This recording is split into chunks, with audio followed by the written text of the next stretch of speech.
Over the last decade, it is clear to me, and certainly the Republicans who are on stage with me, the former chief of staff to the president, Donald Trump, former defense secretaries, national security advisor, and his vice president, one, that he is unfit to serve, that he is unstable, that he is dangerous, and that people are exhausted. I heard about that. They were saying I was like threatening. I'm not threatening anybody.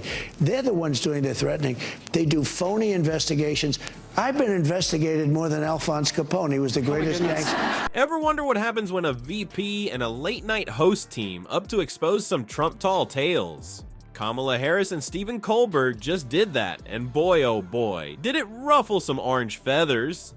Let's dive into this political comedy goldmine and see why Trump's probably fuming like an overcooked Big Mac right now. Before we move on, I'd like to ask you a small favor. If you appreciate this content, please take a second to like this video and subscribe to the channel. Over 98% of you watch the videos without subscribing. It costs you nothing, but it makes a huge difference to us. So did you click the subscribe button? Great, thank you so much. Now back to the video. Turns out Trump's Twitter tantrums were just the appetizer. What FEMA fibs did Kamala expose that sent our orange friend into a full-blown meltdown? The answer involves a heartbreaking story from Georgia that'll make you question everything you thought you knew about disaster relief. So here's the scoop. Kamala Harris didn't just show up to Colbert's show for laughs. She came armed with some serious truth bombs about Trump's FEMA lies. And let me tell you, these lies are more twisted than Trump's logic after a Diet Coke binge. Harris spilled the beans on how Trump's been spinning tall tales about disaster relief. It's like he thinks FEMA stands for Fake Emergency Management Agency. But here's the kicker. These aren't just harmless fibs. They're having real devastating impacts on people who've already lost everything. Take this story from Georgia that Kamala shared. I never thought it would happen to me. I just loved him so much. I wish he was here. One minute I'm baking cookies and next minute I'm fighting for my life, and my whole life has been turned upside down. But within minutes, the Nolichucky River, normally just a couple feet high, turned to 30 feet, sweeping away everything in its path, including her home. There's this woman who lost her husband. Yeah, you heard that right. Lost her husband. And while she's dealing with that heartbreak, she's also trying to navigate the mess Trump's made of FEMA. It's like trying to solve a Rubik's Cube while blindfolded and underwater. Not cool, Donnie. Not cool at all. But wait, it gets worse. Kamala pointed out that Trump's lies aren't just making it hard for people to get help. They're actually making people distrust the very agency that's supposed to be their lifeline. The loss of life that this community has experienced, the loss of normalcy, and the loss of critical resources. And so I'm here today to thank all of those who are working to get folks the support and the relief that they so desperately need and so rightly deserve. It's like Trump's playing a twisted game of Simon Says with disaster victims, except the only winner is his ego. Now, you might be wondering, how did Trump react to all this? Well, let's just say our grumpy Trumpy didn't take it lying down. Nope, he went full on toddler tantrum mode. I'm talking rage tweeting from his golden throne, probably while stress eating hamburgers and cuff F. Picture this. Trump, hair askew, faces orange as a traffic cone, thumbs flying over his phone faster than his golf cart on the back nine. He's probably shouting at his phone, fake news, Kamala's a nasty woman. I know more about disasters than anyone. Meanwhile, his staff are probably playing rock, paper, scissors to decide who has to take his phone away this time. But here's the thing, folks. While Trump's having his little Twitter meltdown, real people are suffering. That woman in Georgia, she's not alone. There are thousands of people out there who need help, who are relying on FEMA to get back on their feet. And Trump's lies are making that harder than it needs to be. It's like Kamala said, people need accurate information to get the help they need. But with Trump spewing more hot air than a blow dryer factory, it's getting harder and harder for folks to know what's real and what's just another Trump tall tale. Just when you thought the situation couldn't get any more absurd, in steps Stephen Colbert with his signature wit. How did he manage to make light of Trump's heavy-handed lies without diminishing the seriousness of the issue? The key was a brilliant bit of wordplay that perfectly captured the essence of Trump's FEMA fiasco. Colbert, the maestro of political satire, welcomed Kamala Harris to his show with a thunderous applause that could rival a standing ovation at a Broadway show. But don't let the glitz and glamour fool you. This wasn't just another celebrity appearance. Nope, this was a comedy clinic with a side of political commentary that would make even the most seasoned politician sweat. As Kamala laid out the dirty details of Trump's FEMA lies, Colbert was busy cooking up a storm of jokes that would make even the most stone-faced Secret Service agent crack a smile. He didn't just poke fun at Trump's temper tantrum, he turned it into a full-blown comedy routine that had the audience rolling in the aisles. Picture this, Colbert with his perfectly coiffed hair and mischievous grin leaning in close to Kamala and stage whispering, "So you're telling me Trump thinks FEMA stands for Fake Emergency My Itoins?" The audience erupted in laughter, but Colbert wasn't done yet. He followed up with, "I guess in Trump's world, the only real disaster is his presidency."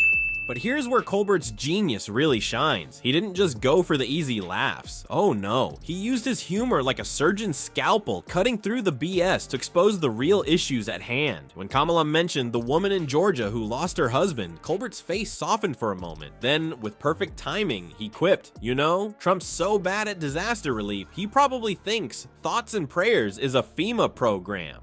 The audience gasped, then laughed, then fell silent as the weight of the joke sank in. That's Colbert's superpower. He can make you laugh and think at the same time. It's like he's serving up a comedy sandwich with a side of hard truth. But the real kicker came when Colbert started comparing Trump's FEMA lies to his other whoppers. "You know," he said, leaning back in his chair with a twinkle in his eye, "Trump lies about FEMA the same way he lies about his hair. He insists it's all natural, but we all know it's a disaster waiting to happen." As Kamala struggled to keep a straight face, Colbert drove his point home. But here's the thing, he said, his voice suddenly serious. When Trump lies about his hair, the worst that happens is a bad hair day. When he lies about FEMA, people lose their homes, their livelihoods, sometimes even their lives. The audience fell silent, the weight of Colbert's words hanging in the air. Then, with perfect timing, he added, "I guess you could say Trump's turning FEMA into May." The tension broke, and the audience roared with laughter and applause. But Colbert wasn't done yet. He had one more zinger up his sleeve, and it was a doozy. Leaning in close to Kamala, he asked in a mock whisper, "So what do you think Trump's reaction will be to all this?" Before she could answer, he held up his hand and said, "Wait, let me guess. He'll claim he's the best at disasters. After all, his presidency has been one long disaster, and he's still going strong."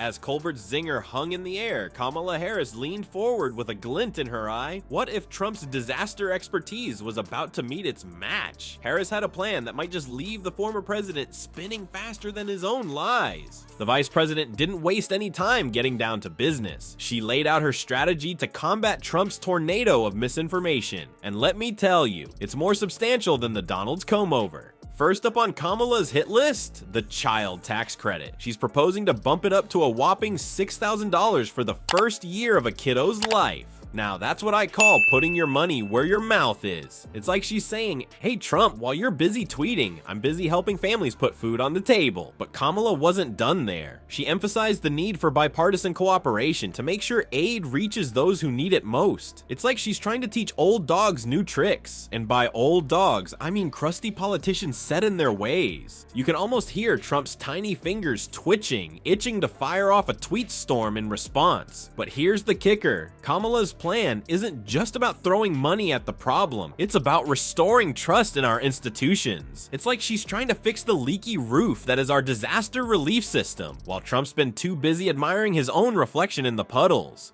Harris didn't pull any punches when it came to calling out Trump's lack of empathy. She basically said, "Have you no empathy, man?" It's like she's holding up a mirror to Trump's soul, only to find it's as empty as his promises. This empathy angle hits hard because it exposes the core of Trump's failures. It's not just about policy, it's about basic human decency. While Trump's been playing golf and crying fake news, real people have been suffering. Kamala's message is clear. Leadership isn't just about making decisions, it's about understanding the impact of those decisions on real people's lives. But don't think for a second that Kamala is all serious business. She knows how to throw a zinger or two herself. When talking about Trump's FEMA fibs, she quipped, "I guess in Trump's world, FEMA stands for Forget Everyone, Me Always." The audience erupted in laughter, and even Colbert had to tip his hat to that one.